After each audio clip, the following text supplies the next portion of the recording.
I want to ask you a question, and that is, what is in your life's blueprint?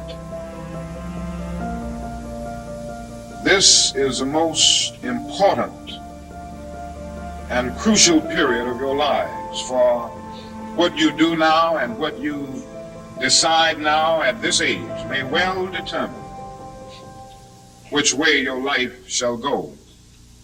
In this video, we'll review a speech that was given in 1966 by Martin Luther King Jr., which was titled, "What is Your Life's Blueprint?" We will show different snippets from the speech and discuss the meaning behind each of these. Dr. King gave this speech at Barrett Junior High School in Philadelphia as part of his strategy for resolving the social and economic issues African Americans were suffering at the time. It is still a crucial piece in the history of the civil rights movement. At the time Dr. King gave this speech, African Americans still had many obstacles to overcome in order to grow socially and economically.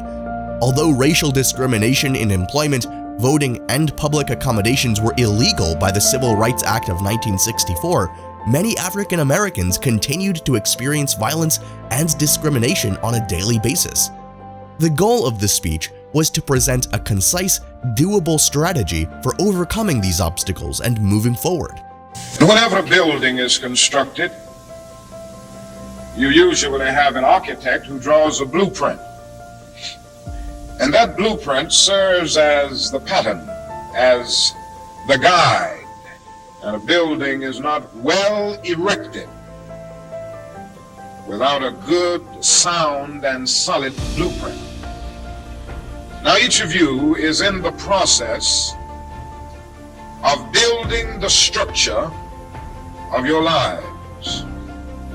And the question is whether you have a proper, a solid, and a sound blueprint. In this speech, King talked about the three dimensions or principles of life. First was the notion of self-empowerment and self-respect.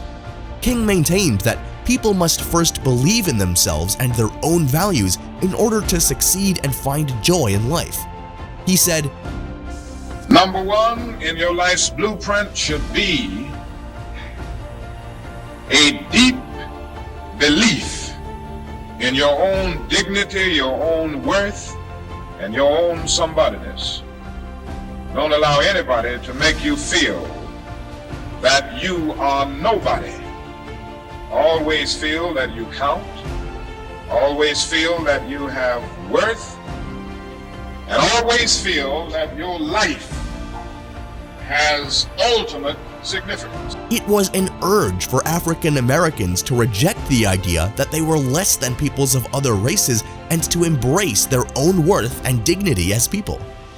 This focus on self-respect was a component of a larger movement within the civil rights movement toward Black Power.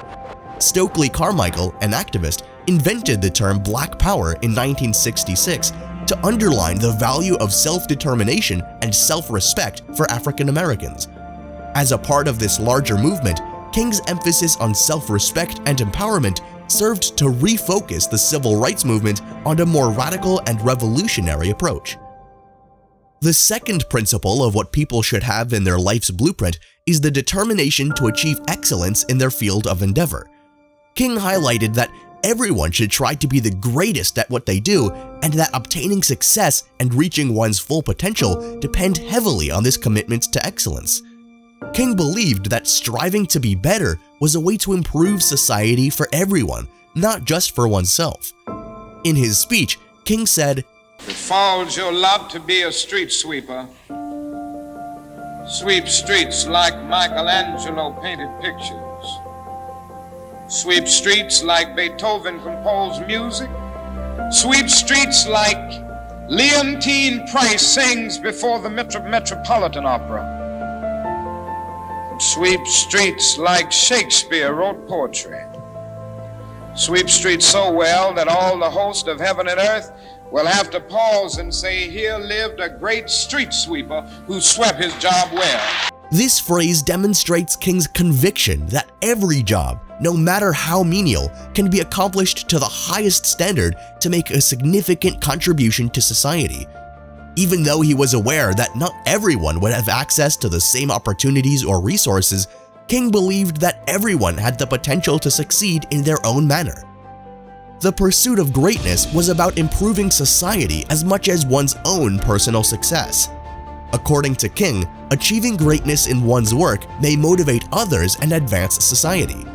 He saw greatness as a means to dismantle barriers and combat prejudice, as people would be judged on their labor and contributions to society rather than their ethnicity or other qualities.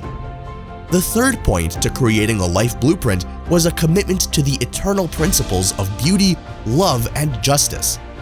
Finally, in your last blueprint must be a commitment to the eternal principles of beauty, love, and justice.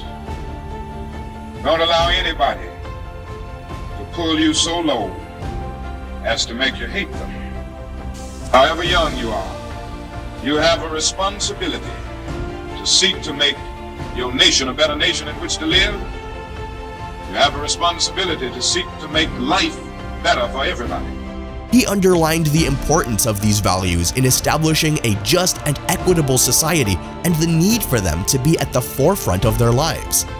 According to King, love, beauty, and justice were intertwined and needed to be pursued together. He maintained that beauty encompassed more than simply aesthetics and also included the beauty of the human spirit and a decent society.